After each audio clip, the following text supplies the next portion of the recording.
Et il est inacceptable que dans un pays où les gens servent Dieu, où Dieu est saint, Dieu est pur, Dieu est propre, leur ville est sale, leurs églises sont sales, les rues sont sales, bien-aimés. Est-ce que vous pouvez, dans votre intelligence, votre sagesse, utiliser de bouteilles en plastique et les jeter dans votre propre salon? Dieu dit à Israël, lorsque tu seras en train de marcher, ne traîne pas ta saleté. Il ne faut pas que ta saleté puisse être visible. Ces mêmes Congolais qui jettent des immondices, qui jettent la saleté dans les rues, quand ils arrivent à Paris, quand ils arrivent à Bruxelles, quand ils arrivent partout ailleurs, ils ne font pas cela.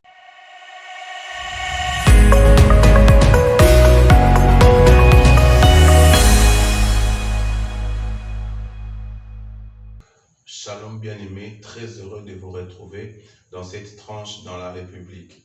Et tranche au cours de laquelle nous parlons de la gestion de la cité, bien-aimés, en faisant de relations avec la parole de Dieu.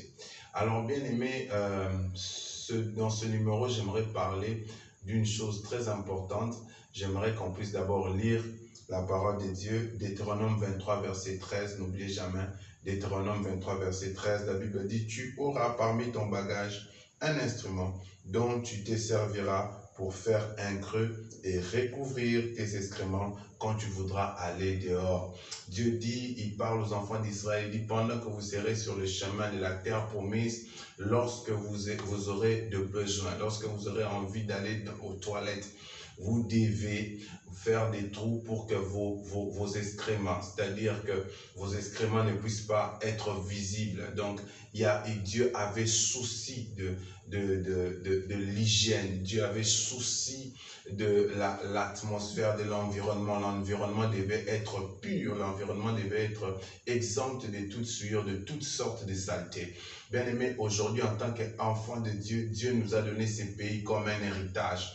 Et il est inacceptable que dans un pays où les gens servent Dieu, où Dieu est saint, Dieu est pur, Dieu est propre, leur ville est sale, leurs églises sont sales, les rues sont sales, bien-aimés. Chacun doit prendre ses responsabilités. Ce n'est pas le gouvernement qui descendra, ce n'est pas Dieu lui-même, ni les anges qui viendront le faire. Dieu a dit que c'était leur responsabilité de garder leur environnement propre. N'est-ce pas que Dieu a dit à Adam, il lui a mis dans le jardin pour qu'il garde les jardins, pour qu'il cultive. Mais il y a un mot très important, garder, bien aimé. Est-ce que je trouve que cela n'est pas normal? Est-ce que vous pouvez, dans votre intelligence, votre sagesse, utiliser de bouteilles en plastique et les jeter dans votre propre salon? Est-ce que votre chambre est sale? Est-ce que vos habits sont sales? Non, vous prenez soin de vous-même et vous prenez soin de ce qui vous appartient.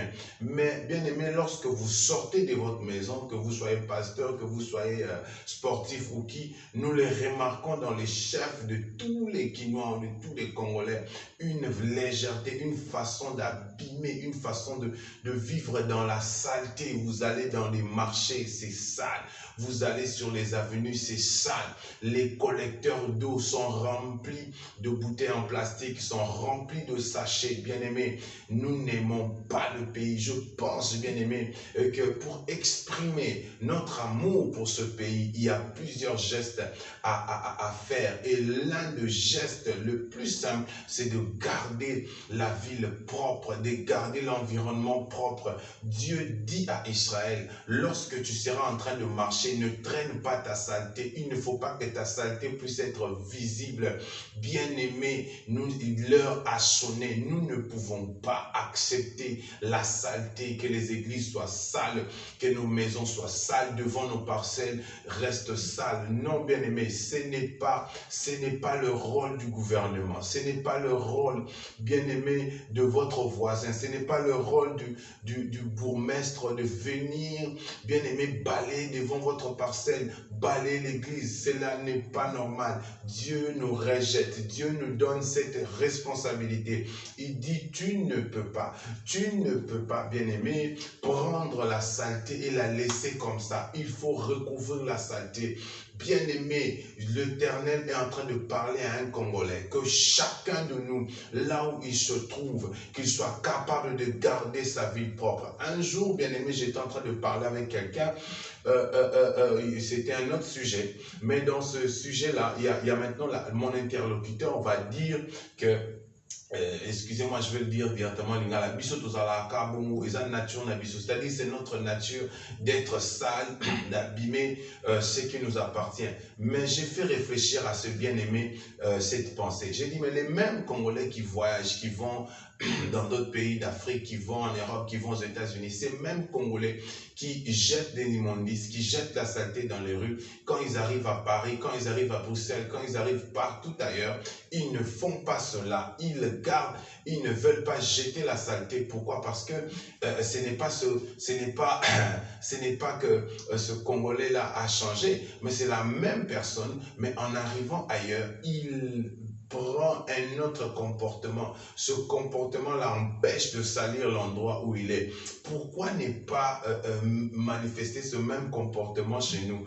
Pourquoi on ne manifeste pas? Parce que simplement, il y a un manque d'amour. J'aimerais bien aimer, au travers de ce message, que tu sois touché dans ton cœur. Tu dois aimer la ville qui t'a enfanté. Tu dois aimer la maison qui t'a enfanté. Quel est ce garçon? Quelle est cette fille qui va commencer à salir, à maudire, à dépouiller, à abîmer l'héritage que son père lui a donné? Je ne pense pas qu'il en existe. Or, le Congo est un grand héritage que Dieu nous a donné. Nous devons le garder propre. La Bible dit dans le livre de Proverbes, celui qui soigne le figuier en mangera le fruit. Donc, au contraire, on peut dire aussi, celui qui ne soigne pas le figuier, il va vivre les conséquences négatives. Voilà pourquoi pendant les pluies, il y a des inondations, nous avons des choléras, nous avons des maladies. Pourquoi? Parce que, bien aimé, nous ne prenons pas soin du figuier que Dieu nous a donné. Nous avons un beau pays, nous avons une belle ville. Bien aimé, c'est à nous de la conserver, de la rendre propre. Les petits gestes, les gestes simples que nous devons, bien aimé, accomplir, nous devons les faire. Nous devons faire des gestes simples pour garder notre ville propre. Pourquoi? Parce que Dieu l'a dit dans Deutéronome 23, 13, que la saleté des enfants d'Israël doit être couvert.